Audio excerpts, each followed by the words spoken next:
What would you do if you woke up in the middle of a desert surrounded by enemies? Imagine you are a soldier. Your commanders are all dead. You have no food. You have no map. Your home is over 1,000 miles away across jagged mountains and burning plains. This was the terrifying reality for 10,000 Greek soldiers lost in the heart of the Persian Empire. They were deep inside enemy lines with no way out. Most people would have surrendered or died, but these men did something different. They stayed together. They used their brains to outsmart an entire empire. This story is called the Anabasis. It is one of the greatest tales of survival ever told. It shows us how a group of people can turn a total disaster into a legendary victory. You will see how they built a moving fortress and fought off thousands of warriors while they were starving. By the end of this video, you will learn the secret tactical move they used to escape certain death. I will also share one specific leadership trick from this story that you can use in your own life today. Stick around until the very end to see how this lost army actually changed the course of world history forever.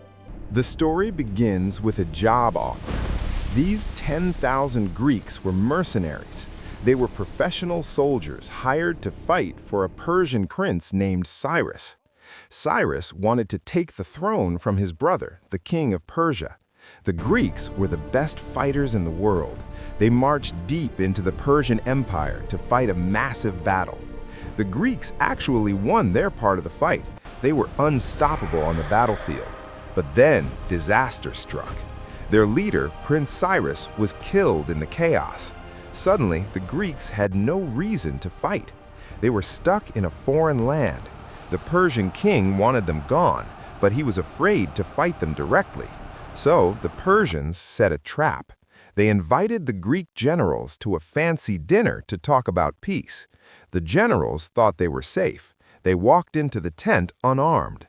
Once they were inside, the Persians murdered every single one of them. The Greek army woke up the next morning with no leaders and no plan. They were a headless army.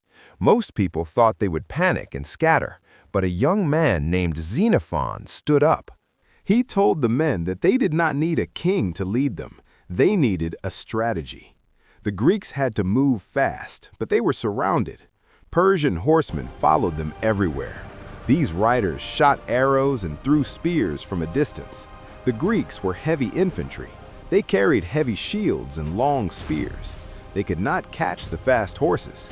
Xenophon knew they needed a new plan. He organized the army into a hollow square. This was a massive box made of soldiers. The strongest fighters stayed on the outside to form a wall of shields. Inside the box, they placed the wounded men, the food, and the pack animals. This turned the entire army into a moving fortress. It protected their weak spots from every direction.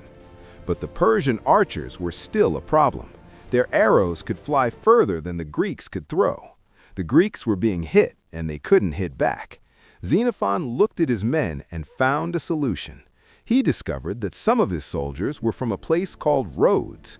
These men were experts with slings. He gave them lead bullets instead of stones. These lead bullets could fly twice as far as the Persian arrows. He also gathered 50 of the best horses to create a small cavalry unit.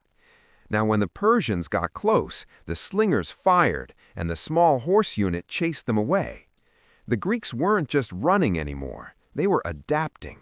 They were using math and distance to win. The journey got even harder when the Greeks reached the mountains. These were the lands of the Carduchian tribes. These mountain people did not use big armies. They used hit-and-run tactics.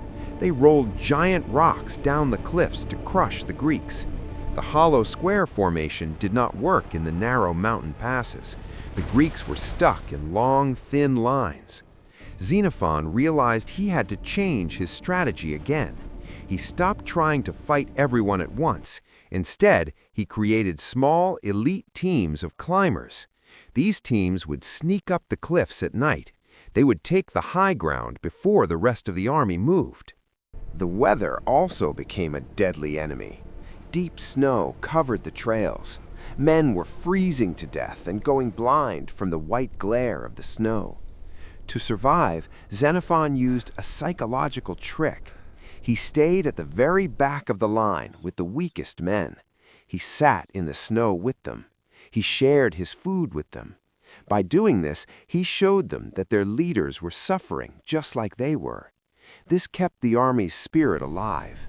Even when they were starving and frozen, they stayed disciplined. They didn't break into a mob. They remained a professional military machine. They used decoy campfires to trick the tribes into thinking they were resting, while they actually marched through the night to reach the next valley.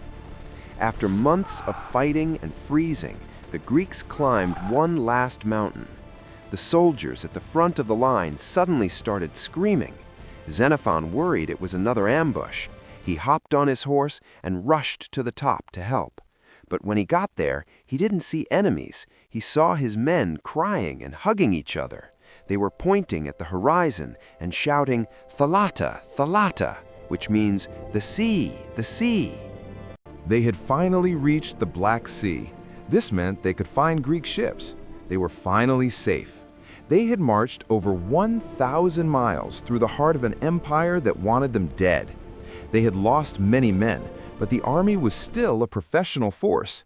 They had done the impossible. The legacy of this march changed the world forever. Before this, the Greeks thought the Persian Empire was an invincible giant. But 10,000 men had just walked right through it and walked back out.